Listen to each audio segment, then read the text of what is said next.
जरा एक स्थिति की कल्पना कीजिए। मान लीजिए एक मेज पर एक बड़ा सा जिगसॉ पजल रखा है। हाँ, वो खेल जिसमें छोटे छोटे टुकड़ों को जोड़कर एक पूरी तस्वीर बनानी होती है। बिल्कुल वही। अब आमतौर पर ऐसे खेल में हम क्या करते हैं, हम किनारों को मिलाते हैं, रंगों को आपस में जोड़ते हैं और बड़ी ही आसानी से एक साफ तस्वीर उभर कर सामने आ जाती है। ऐसा इसलिए होता है क्योंकि उस खेल में हर टुकड़े की एक पहले से तय जगह होती है। उन टुकड़ों को बस अपनी सही जगह पे बिठाना होता है। सही कहा। लेकिन क्या हो अगर उस पजल में 565 टुकड़े हों और उनमें से कई टुकड़े अपनी जगह पर बैठने से ही साफ इनकार कर दें? अरे, तब तो पहेली सुलझाना नामुमकिन सा हो जाएगा। है ना? और क्या हो अगर वो टुकड़े खुद की एक अलग पहचान बनाना चाहें या किसी दूसरे पजल का हिस्सा बनना चाहें? राम्स एकेडमिक हब के यूट्यूब चैनल पर आपका स्वागत है। आज की हमारी इस गहन चर्चा में हम इसी उलझी हुई पहेली को सुलझाने वाले हैं। और हमारा आज का मुख्य विषय है राष्ट्र निर्माण की चुनौतियां। बिल्कुल। इस चर्चा में हम उन ऐतिहासिक दस्तावेजों की गहराई में जाएंगे जो हमें बताते हैं कि कैसे 1947 के उस नए और पूरी तरह से खंडित मानचित्र को एक सूत्र में पिरोकर आज का एक सशक्त और अखंड भारत बनाया गया। और इस चर्चा के लिए ये समझना बहुत जरूरी है कि ये केवल नक्शे पर कुछ रेखाएं खींचने का प्रशासनिक काम नहीं था। तो फिर ये क्या था? ये असल में धर्म, भाषा और जाति के आधार पर गहराई से विभाजित एक विशाल समाज को टूटने से बचाने की कहानी है। मतलब एक ऐसा काम जिसे दुनिया के कई बड़े राजनीतिक विचारकों ने उस समय पूरी तरह से असंभव करार दे दिया था। ये तो है। और आगे बढ़ने से पहले मुझे लगता है कि इस चर्चा का एक बहुत ही महत्वपूर्ण नियम स्पष्ट कर देना चाहिए। ये पूरी बातचीत एकदम निष्पक्ष होगी। यहाँ किसी भी राजनीतिक विचारधारा का समर्थन या विरोध नहीं किया जाएगा। हाँ, हमारा उद्देश्य केवल ऐतिहासिक तथ्यों, दस्तावेजों और उस समय की वास्तविक परिस्थितियों के आधार पर एक वस्तुनिष्ठ विश्लेषण प्रस्तुत करना है। एकदम सही। तो चलिए 1947 के उस दौर में चलते हैं। अगर उस समय के भारत के मानचित्र को देखा जाए तो वो मुख्य रूप से दो अलग अलग दुनियाओं में बटा हुआ था। नक्शे पर दो रंग बहुत स्पष्ट नजर आते थे, एक नीला हिस्सा और एक भगवा हिस्सा। हाँ, उस मानचित्र में जो नीला हिस्सा था वो उन ब्रिटिश प्रांतों को दर्शाता था जो सीधे तौर पर ब्रिटिश सरकार के नियंत्रण में थे। ये एक बहुत ही विशाल भूभाग था। और दूसरा भगवा हिस्सा? वो भगवा हिस्सा उन 565 देसी रियासतों का प्रतिनिधित्व करता था जहां राजवाड़ों या स्थानीय राजाओं का शासन था। बाप रे, 565 रियासतें! मतलब ये आंकड़ा ही अपने आप में स्थिति की गंभीरता को बयां कर देता है। जब स्वतंत्रता मिली तो इस नए देश के सामने सिर्फ जश्न मनाने का मौका नहीं था। बिल्कुल नहीं। वास्तव में उस वक्त 3 बेहद विशाल और मजबूत स्तंभों जैसी चुनौतियां सामने खड़ी थीं। उन चुनौतियों में सबसे पहली और मुझे लगता है सबसे बड़ी चुनौती थी एकता और अखंडता। सही कहा। उस समय का भारत कोई एक सजातीय समाज तो था नहीं जहां सब एक जैसा सोचते हों या एक जैसी भाषा बोलते हों। यहाँ अनगिनत भाषाएं, धर्म, संस्कृतियां और मान्यताएं मौजूद थीं। तो सबसे बड़ा सवाल यही था कि क्या इतने सारे विरोधाभासों और इतनी गहरी विविधताओं के साथ भारत नाम का कोई एक देश अपना अस्तित्व बचा भी सकता है?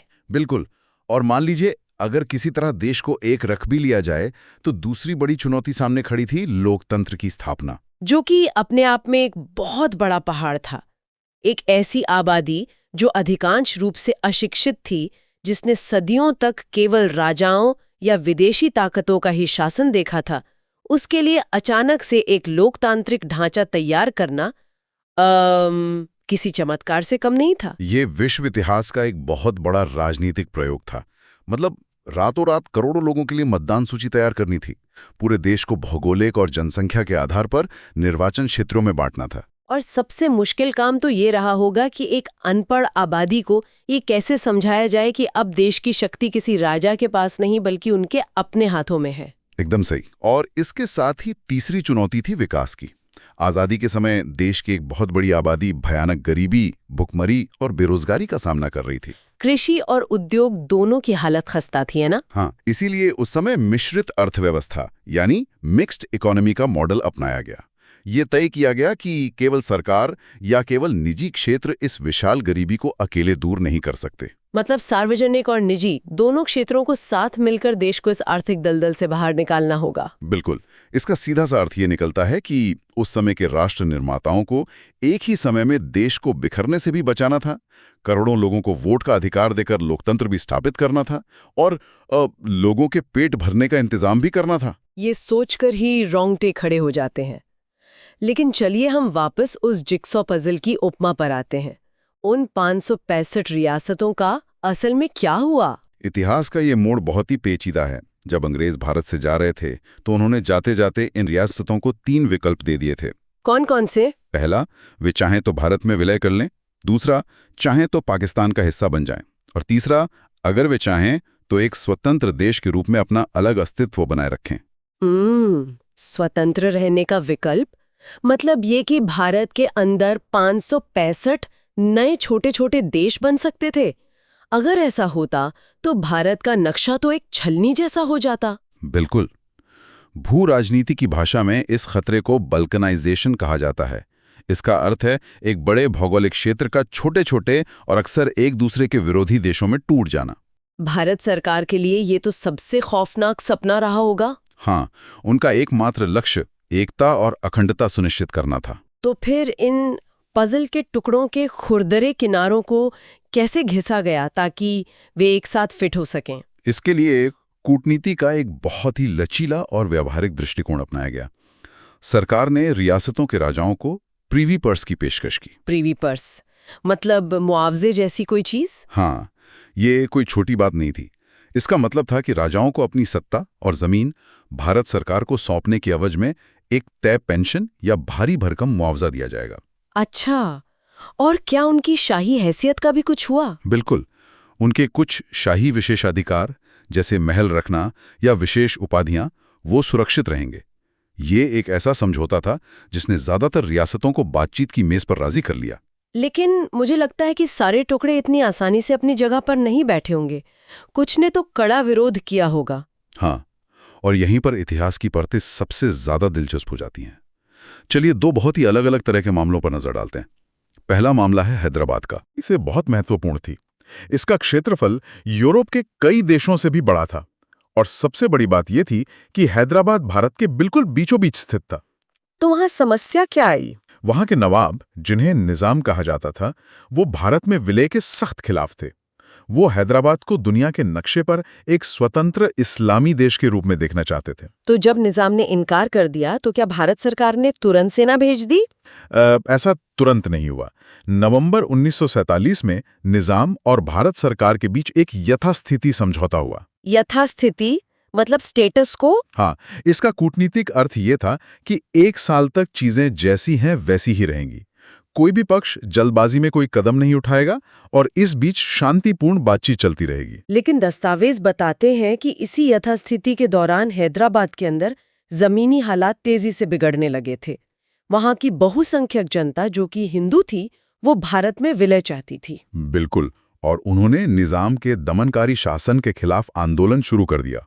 इस जन आंदोलन को कुचलने के लिए निजाम ने एक बहुत ही भयानक कदम उठाया। वो क्या? उन्होंने रजाकार नामक एक क्रूर अर्धसैनिक बल को जनता के बीच खुला छोड़ दिया। रजाकारों ने जो किया वो महज राजनीतिक विरोध नहीं था, ये एक तरह का आतंक था। बाप रे। हाँ, उन्होंने बहुसंख्यक आबादी पर भयानक अत्याचार किए, लूटपाट की और महिलाओं के साथ अमानवीय व्यवहार किया। और तब जाकर भारत सरकार के पास दखल देने के अलावा कोई चारा नहीं बचा होगा। सही कहा।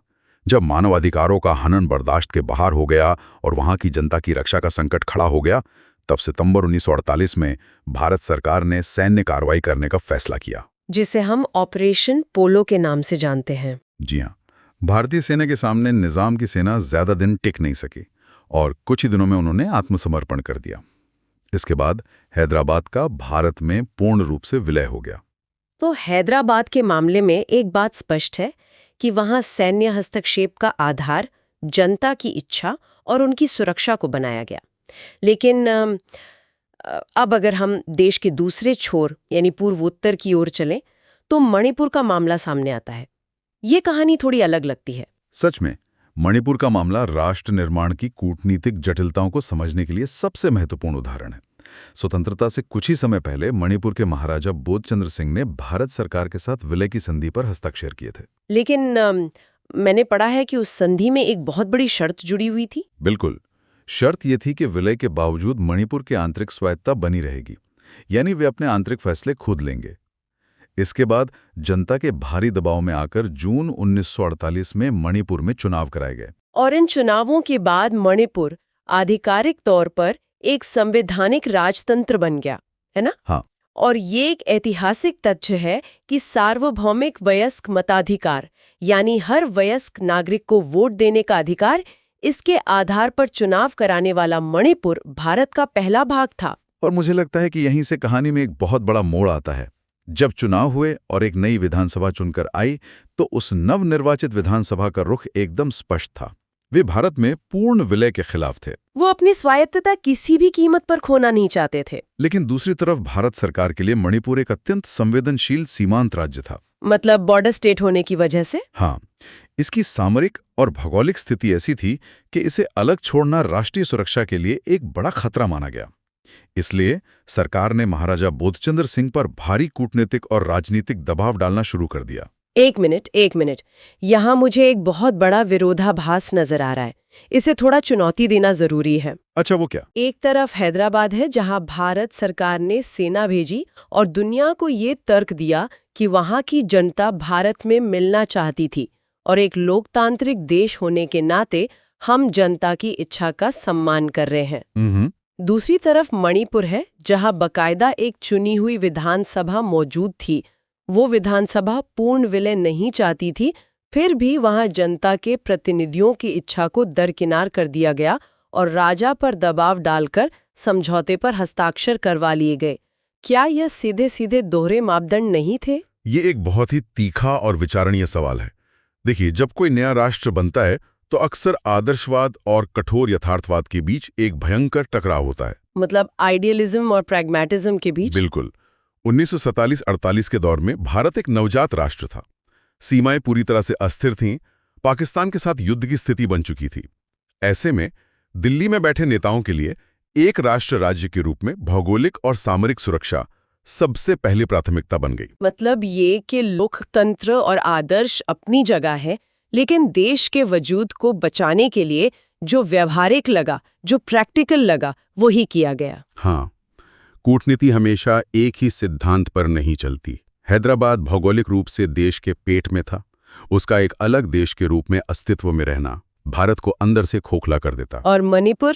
वहीं मणिपुर एक ऐसा सीमांत राज्य था जहां से विदेशी ताकतों का हस्तक्षेप हो सकता था। हालांकि ऐतिहासिक दस्तावेज और वर्तमान हालात भी इस बात की गवाही देते हैं कि विधानसभा को विश्वास में लिए बिना जो फैसला थोपा गया, उसका परिणाम ये है कि मणिपुर की जनता में आज भी इस प्रक्रिया को लेकर गहरा असंतोष देखा जाता है। ये उस कठोर राजनीतिक व्यावहारिकता की कीमत है जो पीढ़ियों को चुकानी पड़ती है। एकदम सही कहा आपने। ये बहुत ही स्पष्ट विश्लेषण है।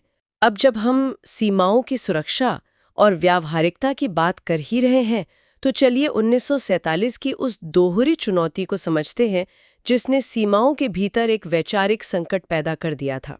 पश्चिमी सीमा और पूर्वी सीमा की समस्याएं एक दूसरे से बिल्कुल अलग थीं। हाँ, पश्चिमी सीमांत जहां से कटकर पाकिस्तान बना, वहां का पूरा विवाद और रक्तपात पूरी तरह से धर्म के आधार पर था। वहां का विभाजन एक बहुत ही गहरा, हिंसक और सांप्रदायिक विभाजन था। जबकि पूर्वी सीमांत पर समस्या कुछ और ही थी। बिल्कुल। पूर्वी सीमांत पर समस्या केवल धर्म की नहीं, बल्कि संस्कृतियों, जनजातियों और भाषाओं की अत्यधिक भिन्नता की थी। वहां इतनी अधिक विविधता थी कि उन सभी को मिलाकर एक साझा राष्ट्रीय पहचान का निर्माण करना अत्यंत जटिल हो गया था। और मुझे लगता है कि इसी वैचारिक उथल-पुथल के बीच एक शब्द बार बार ढाल की तरह इस्तेमाल किया गया, धर्मनिरपेक्षता, यानी सेक्युलरिज्म। हाँ, अक्सर लोग सोचते हैं कि ये कोई बहुत ही ऊंचा दार्शनिक विचार है जो किताबों में अच्छा लगता है, लेकिन तत्कालीन प्रधानमंत्री जवाहरलाल नेहरू का नजरिया बिल्कुल अलग था। उनके अनुसार धर्मनिरपेक्षता कोई नैतिक दिखावा नहीं था, बल्कि भारत को टूटने से बचाने वाला सबसे मजबूत हथियार था। और दस्तावेजों का अध्ययन करने पर यह बात पूरी तरह से सच साबित होती है। अगर हम उस समय की परिस्थितियों को देखें तो धर्मनिरपेक्षता को अपनाने के पीछे विशुद्ध रूप से व्यवहारिक कारण थे।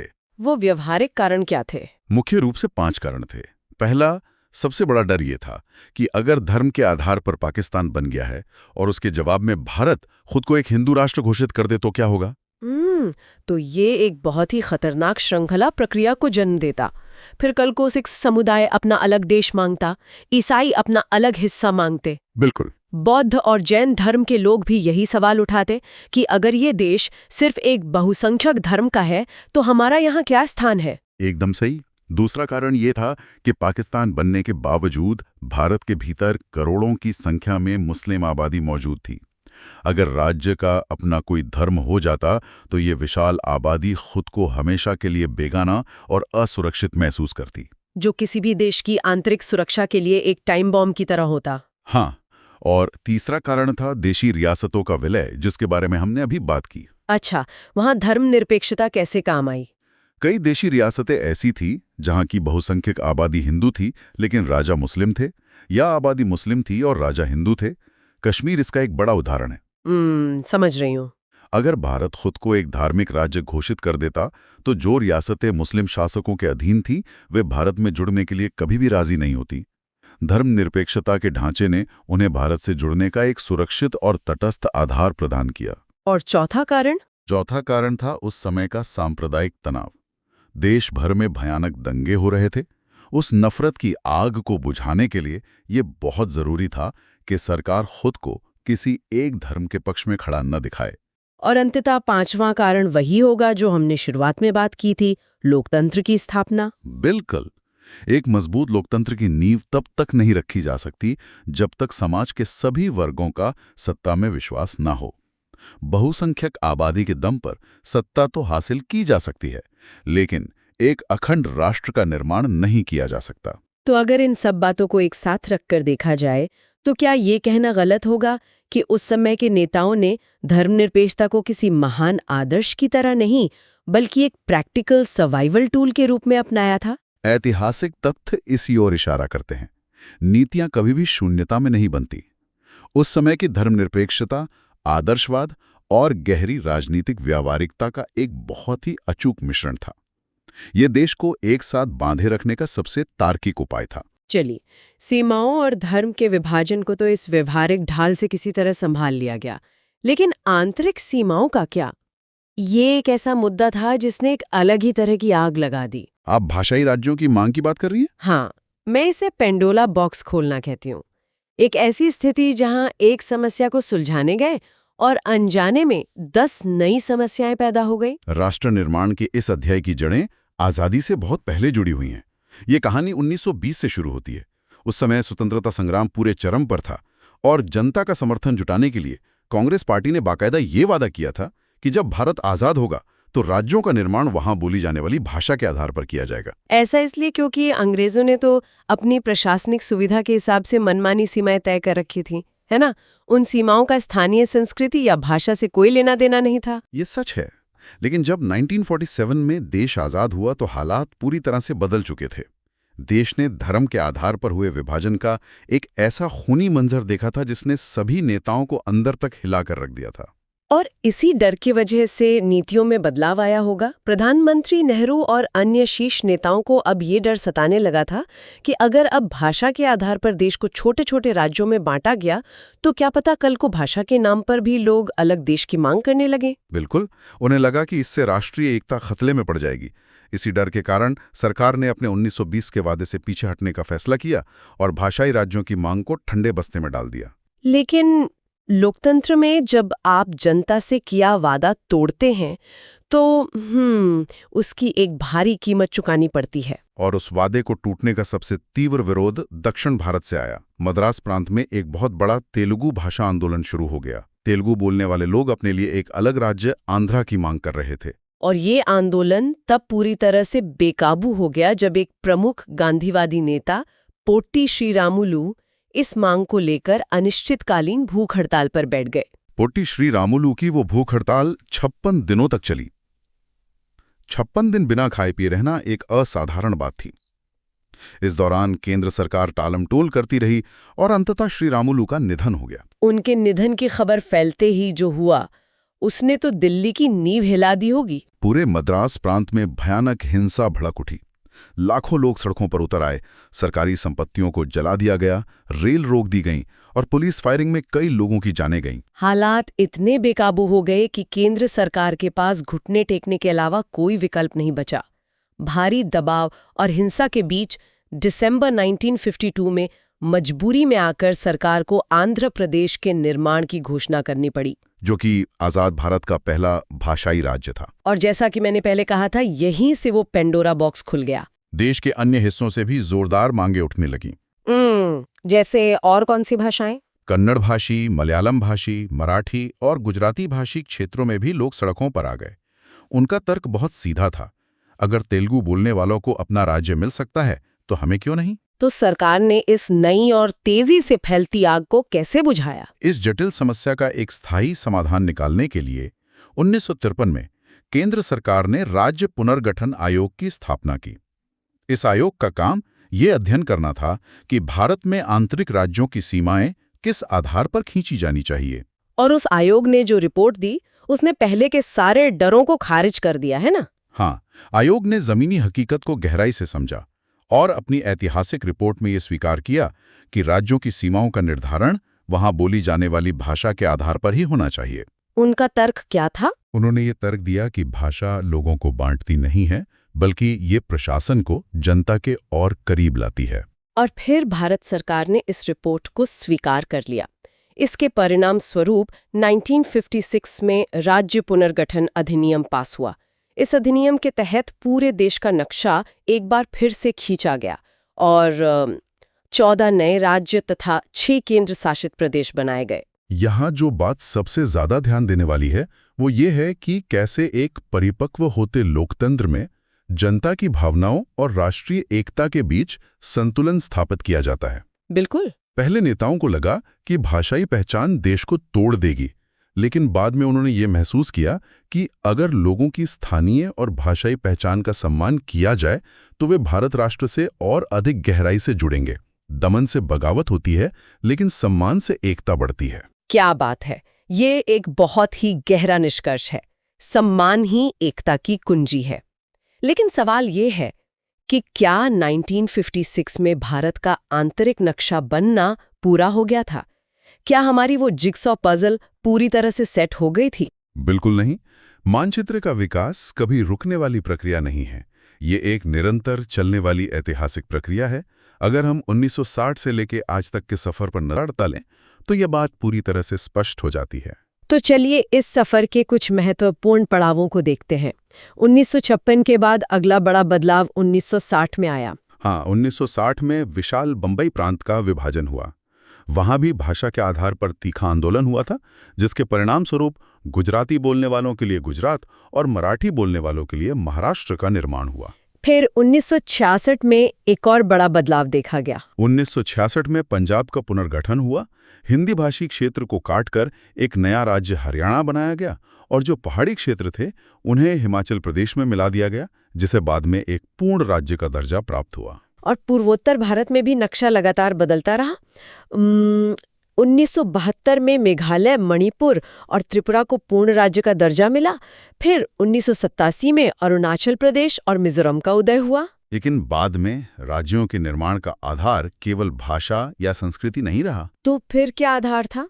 क्षेत्रीय विकास में जो असंतुलन आ गया था, उसके कारण भी नए राज्य बने। विकास की मांग को लेकर साल 2000 में उत्तर प्रदेश से कटकर उत्तराखंड, बिहार से कटकर झारखंड और मध्य प्रदेश से अलग होकर छत्तीसगढ़ का निर्माण हुआ। और एक मांग तो दशकों तक चलती रही। 1968 से शुरू हुई तेलंगाना की मांग, जो लगातार राजनीतिक संघर्ष का कारण बनी रही, वो अंततः 2014 में जाकर पूरी हुई, जब आंध्र प्रदेश का एक बार फिर विभाजन हुआ और तेलंगाना अस्तित्व में आया। और अगर हम और भी हाल के ऐतिहासिक प्रशासनिक बदलावों की बात करें तो 5 अगस्त 2019 को जम्मू कश्मीर राज्य का पुनर्गठन एक बहुत बड़ा कदम था। उसे विभाजित करके 2 नए केंद्र शासित प्रदेश बनाए गए, जम्मू कश्मीर और लद्दाख। तो आज का भारत कैसा दिखता है? आज का भारत एक अत्यंत जीवंत, विविधतापूर्ण और अखंड राष्ट्र है। वर्तमान में भारत के नक्शे पर 28 राज्य और 9 केंद्र शासित प्रदेश मौजूद हैं। इस पूरी यात्रा को समझना सच में रोंगटे खड़े कर देने वाला अनुभव है। अगर आज की इस पूरी गहन चर्चा को समेटा जाए तो एक बात बिल्कुल साफ हो जाती है। वो क्या है?